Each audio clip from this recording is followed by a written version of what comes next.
Bienvenue dans cette vidéo où nous allons parler des ondes sonores. On va préciser un petit peu les caractéristiques des sons.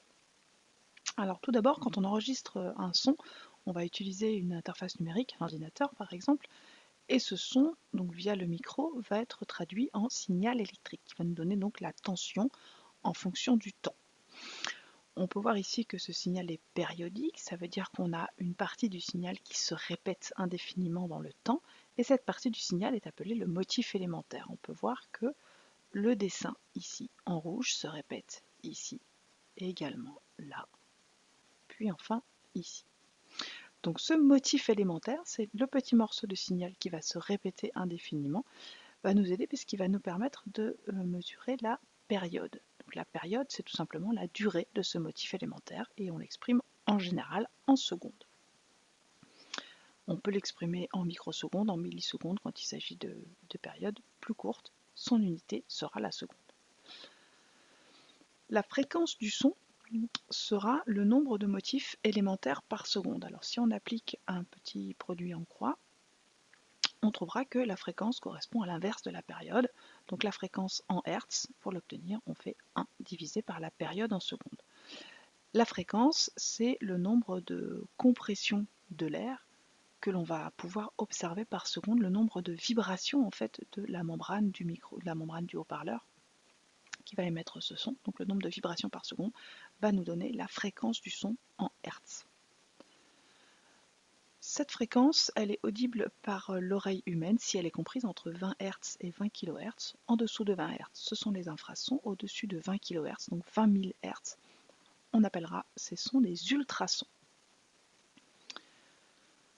Si je joue une note, par exemple un La avec un diapason, je vais obtenir un signal de ce type, une sinusoïde, c'est ce qu'on appelle un son pur. Si je mesure la fréquence sur le graphique, si je mesure la période, puis que je calcule la fréquence grâce au graphique, je vais trouver 440 Hz.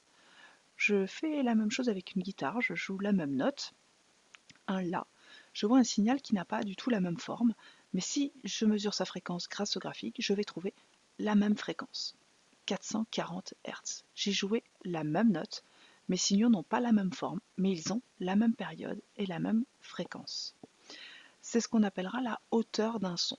Si je joue une note à 440 Hz, j'ai joué un La de la troisième octave. Si je joue une note à 659 Hz, j'ai joué un Mi de la quatrième octave. Donc la hauteur d'un son va être définie par la note jouée, en fait par la fréquence du signal que l'on va récupérer à la suite de ce son.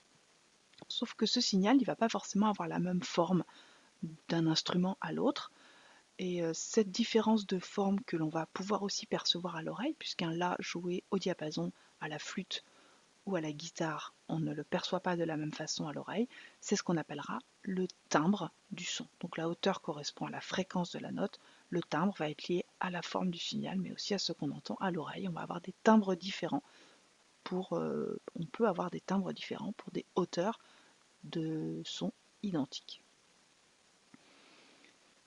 Alors quand on parle de son, il faut s'intéresser à ce qu'on appelle les décibels. Donc si une enceinte émet un son avec une certaine puissance, selon la distance à laquelle on se trouve de l'enceinte, on va entendre un niveau sonore différent, c'est-à-dire un nombre de décibels différents. Donc on peut voir sur l'échelle qui est donnée ici que à partir de 80 décibels, il y a danger pour l'oreille, notamment si l'exposition au bruit supérieur à 80 décibels est prolongée. On est d'accord que si vous passez à côté d'un marteau-piqueur dans la rue, c'est désagréable, mais vous ne craignez pas grand-chose. Par contre, la personne qui manipule le marteau-piqueur toute la journée, elle peut avoir des lésions importantes. Donc on est sur environ entre 40 et 60 décibels pour des endroits calmes. Une salle de classe, pour l'avoir mesuré, c'est plutôt 60-70 décibels selon le travail qui est demandé aux élèves. Le seuil de douleur va correspondre à 120 décibels, donc il y a des choses, des éléments dont il faut se protéger, notamment à un concert, il ne faut pas hésiter à mettre des bouchons d'oreille, et si vous allez voir les avions décoller, éventuellement il faudra penser aussi à se protéger les oreilles.